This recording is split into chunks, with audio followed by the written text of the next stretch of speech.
Hi, പേര് Yadukrishnan.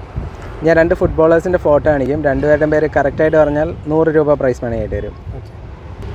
കാൻറ്റെ.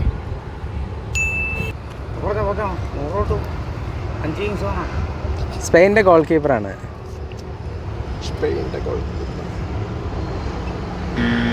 Favourite national team? Germany. Favourite player? Messi. Favourite club? Chelsea. ഇത്രയും പോപ്പുലേഷനുള്ള നമ്മുടെ രാജ്യം എന്തുകൊണ്ടാണ് ഒരു ഫിഫ വേൾഡ് കപ്പിന് യോഗ്യത നേടാത്തത്? ഞാനൊക്കെ ഏജൻസ സമയം മുതൽ ഫുട്ബോള് ഇന്ത്യയുടെ ഒരു കുപ്പായത്തിൽ അങ്ങനെ കണ്ടിട്ടില്ല. മെയിൻലി അതായത് ക്രിക്കറ്റ് ആയതുകൂടെ മെയിൻലി ഫോക്കസ് ചെയ്തിട്ടുണ്ടായിരുന്നു തോന്നുന്നുണ്ട്.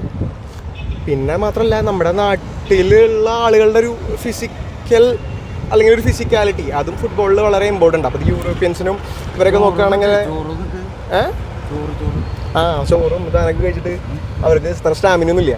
യൂറോപ്യൻസൊക്കെ ആകുമ്പോൾ അവർ ആ രീതിയിൽ ക്വാളിഫൈ ആകാനുള്ള ലെവലിലും അവരുടെ ട്രെയിനിങ്ങും അങ്ങനെ അവരുടെ ഡ്രിൽ സെഷൻസും ഒക്കെ അവർ ഭയങ്കര രീതിയിൽ ഫോളോ ഉണ്ട്. ഇവിടെ അതിനുള്ള സാഹചര്യങ്ങൾ ഇപ്പോൾ ഓൾറെഡി ഉണ്ട് എന്ന് ഞാൻ വിശ്വസിക്കുന്നുണ്ട്. കാരണം സ്റ്റിൽ ഇപ്പോൾ ഓൾറെഡി എല്ലാം ഗുഡായിക്കൊണ്ടിരിക്കുക.